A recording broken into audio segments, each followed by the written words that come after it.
expand our imagination. Justification for being what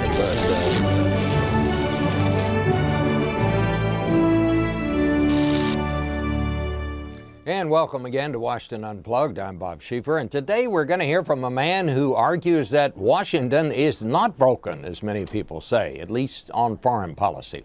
Also, spring means two things in Washington: cherry blossoms and baseball. Our in-house fans are going to join me to handicap the upcoming season, but first to foreign policy. From the Carnegie Endowment, Robert Kagan, member of the Reagan administration, has written a lot on foreign policy over the years, and you have I guess in this day and time, people would call it a provocative article. Yeah, imagine calling for bipartisanship. It's unheard of. Because you say, and I'm going to just read the first paragraph of the piece, it's a fascinating piece: unnoticed among the sniping in Washington over health care and the wailing about broken government, a broad and durable bipartisan consensus has begun falling into place in one unlikely area: foreign policy. Okay? Well, defend that. It's actually pretty easy to defend, remarkably enough. I mean, if you think about the really big issues that this administration's had to deal with: Afghanistan, Iraq, Iran, wars, expensive, potentially controversial. On all three of those issues, there's really very little difference between Republicans and the administration. Republicans have supported them in Afghanistan. I think they're both on the same page on Iraq at this point, and on Iran, as the administration is clearly toughening its approach and moving towards sanctions, I think it has complete bipartisan support.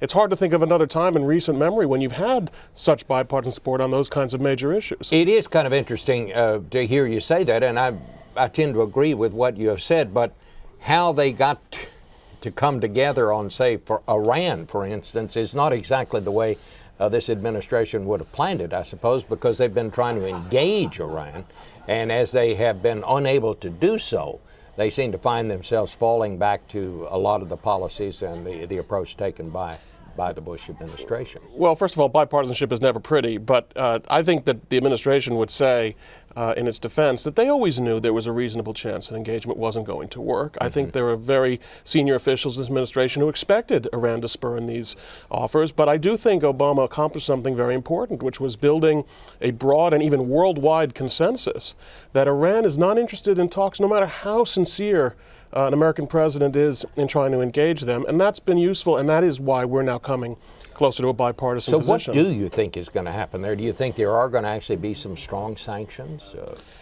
I do. I think that I don't expect any cooperation from China and even Russia ultimately, but I think what the administration's hoping to do is get some kind of even watered-down Security Council resolution so that they can then work with the Europeans, who really are sort of fired up on this issue. I've been in Europe recently. It's much more than they used to be. If you can't get China and you can't get Russia, how do you make that work? Well, it'll be harder, obviously, but I do think there are some important things that the West can do on banking, on insurance, which affect the regime. And, you know, in the old days, before there was the June 12th elections and there wasn't much of an opposition, you'd say, what does it mean? Right now, the government's unstable. I don't think that the regime in Iran is completely in control. And so anything you do, it doesn't have to be everything. Anything you do can have an impact on the internal situation. I think one of the things you cite in your article is that Republicans have supported most of what this president has done in Afghanistan. But does anybody see that policy changing anything very much? How would you sum up where Afghanistan is right now? Well, you know, it's too early to say, and I haven't been there. But reports coming out of Afghanistan that I hear are that things are actually doing a lot better. And I don't think, I think we're going to see real progress over the next year. I have a lot of confidence in the military command there. I think their strategy looks right. People said you couldn't turn Iraq around, and that turned out to be wrong. I think we will turn Afghanistan around. And how about the whole business of terrorism and how we're meeting that threat? Do you think the Obama administration, I hear a lot of criticism from Republicans on that. Oh, yeah, and I mean, that's certainly one area where Republicans have really gone after the administration. I do think the administration left itself a little vulnerable, as much rhetorically as anything else, to the perception that they're more interested in protecting terrorist or suspected terrorist rights than they are in fighting terrorism.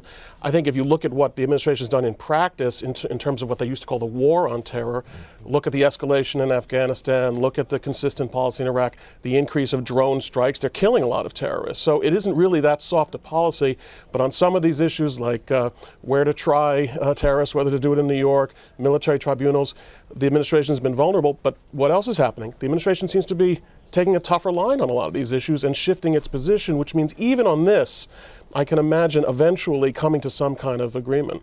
Robert Kagan, a fascinating article in Foreign Policy magazine. I would say recommended reading. Thank you very much for it. Thank you. And we're going to have the very important stuff now.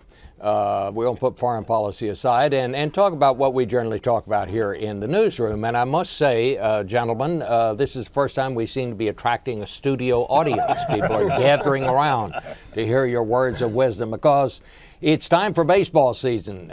Spring training is underway, and what most of us around here talk about, despite what we tell our bosses and so on, we generally talk about baseball from here on in. He's giving us up all the way around. Bob Orr is over here. You know Bob Orr, our terrorist and Justice Department correspondent. This is Ward Sloan, who is the evening news editor. That ought to give you some pause, the way he is dressed today. And over here, Rob Hendon, our man who covers the White House, the White House producer. Well, gentlemen, let's talk about it because we're all rotisserie baseball fans. We have our league here. Ward was in it for many years and finally got mad and walked away. Took his glove and went home. But it's going to be a good season, I think. What do you think, Bob? I'm just so glad not to be talking about more snow and terrible things like terrorism. It's going to be a great season. And I'm still a little bit aggrieved about the way the last season ended. You know, that my Phillies went down to the Yankees, so I'm still suffering there. But I'm predicting this year the Pirates will break a 17-year spell, and they will approach 500. What do you think? And will that get them out of the cellar?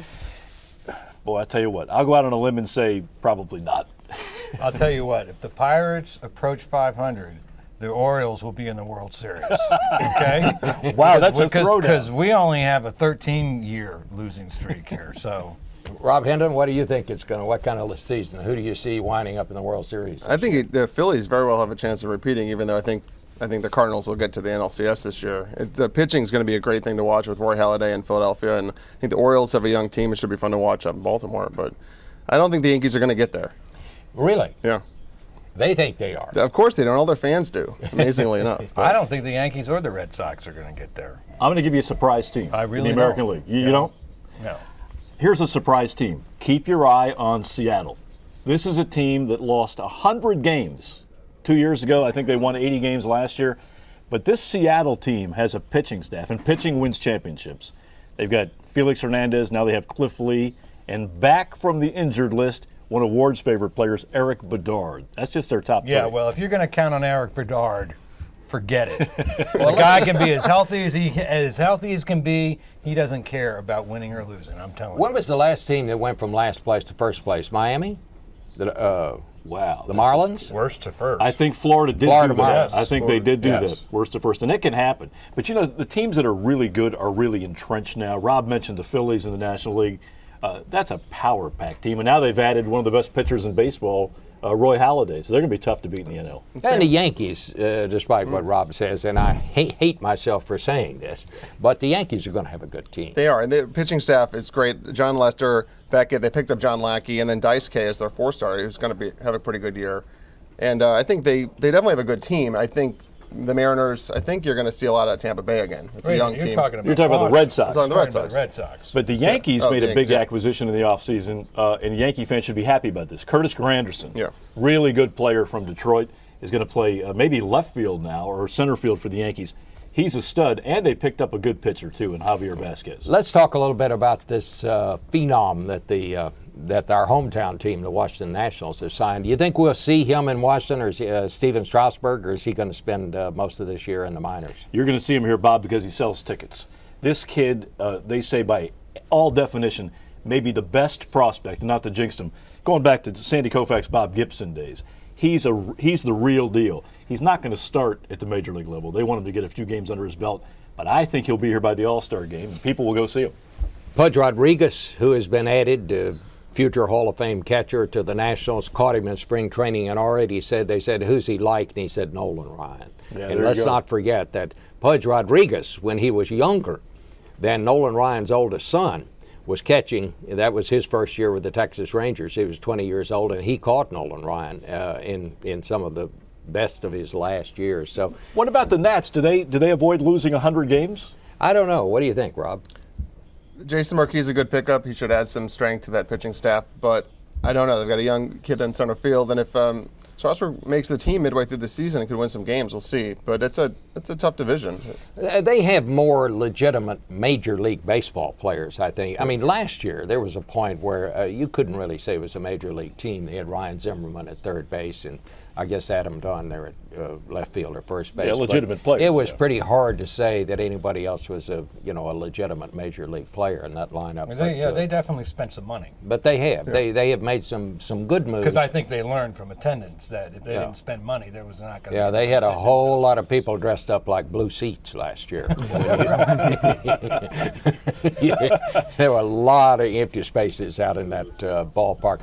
Let's talk about rotisserie baseball. We're all big rotisserie fans. Who's the best, going to be the best rotisserie buy this year? Any of you have I need this to file this away. But this is tough. If you want to bargain, you want to spend $1 on a player that may return some dividends. There's a kid in Detroit playing center field, replacing Curtis Granderson, named Austin Jackson. Write it down. He runs like the wind. He can hit. He can play. That's a pretty good bargain. Is he the best player? No, but he'll be a good player. I think my old Cardinal favorite, Rick Ankiel, in Kansas City is going to put up some good numbers, and he should be cheap. And Max Scherzer is a pitcher with the Tigers now who comes over from the National League. I think he could surprise some people, and no one will remember him in the draft, so he'll go for $1 in the last round. Who will be the highest priced player? Oh, it's going to be probably A-Rod in the American League. In the National League, it's probably going to be Albert Pujols. But I'll tell you something else. If you want to waste a lot of money on one pitcher, and that's a risky thing to do, this kid in San Francisco who they call the Freak, Tim Lincecum, he might be as good as there is out there. He's the best pitcher, I think. Mm-hmm. You don't play anymore. No, I don't, because I don't have the deep pockets you guys have. I can't afford all those trades in the middle of the season. But I tell you, for my money, I'd pick up Miguel Tejada because he's a one-year deal, and I bet he'll go for cheap and he'll get you a lot of runs. What do you think? What's your strategy going to be this year, Rob? Are you going to go for pitchers? Are you going to go for hitters? Are you going to try to balance it? I'm going to go for a lot of young players that no one's heard of, and hopefully they'll surprise us like they did last year. But I think there's got to be a good balance. There's some good closers, some really good starters out there, and try not to spend too much money on pitchers that other people make me buy. What do you think the best strategy is? Because there are a lot of rotisserie players out there. I always wind up spending too much money for a star, and then I have nothing for pitchers. And well, the way you win is the way you win in investments. You don't spend too much, and you hope the guys you buy return the most. If you fill your roster with expensive players like A-Rod. Wait a minute. I think we have a call. We actually have a call. Who is this? This is Rick from Rogers Park. Rick from Rogers Park. And your question, Rick. Well, I'm sitting here and I'm watching. I watch every day. And I'm sitting here and I'm watching an overweight guy in a Cardinals jacket, a really old guy in an Orioles jersey, a Texan who doesn't know, who doesn't even have a baseball team that's worth talking about. Wow. And Bob Orr's waiting for a terrorist attack. And so I'm just wondering, do you think this is the year that you can take me out of my misery and the Cubs will break their 100-year drought? No. Oh, I don't like that answer. Rick, I'm sorry, I don't see it. The Cubs picked up Marlon Byrd from your Texas Rangers. Yep. And he will help. And they got a good pitching staff with Carlos Zambrano at the top. But, boy, there are a lot of holes there. You know my answer. I can't let Rick get out of his misery. I think we should let folks out there know. I detected, I have an ear for these things, and I think I know who this Rick is. I think it may be Rick Kaplan, who is the executive producer of the CBS Evening News. Oh, he my says, God. Who? And a baseball fan to boot. Yeah. Long-suffering Cubs No, fan. I'm not a baseball fan. I'm a Cub fan. Cubs fan. fans are not Cubs baseball fan, yeah. fans. Are you even Rick Kaplan? That We is who you. don't, of course, but we don't you know, we don't even know why people play baseball in the autumn. I mean, the baseball season's over about mid-August. Not on the south side. All right. Well, Rick, it is All right, certainly. well, I'm going to leave you to your important issues and just say today looks like a good day to play, too. All right. Well, All right. we Bernie Banks. thank you for being with us, Rick. You're It was very a pleasure. welcome.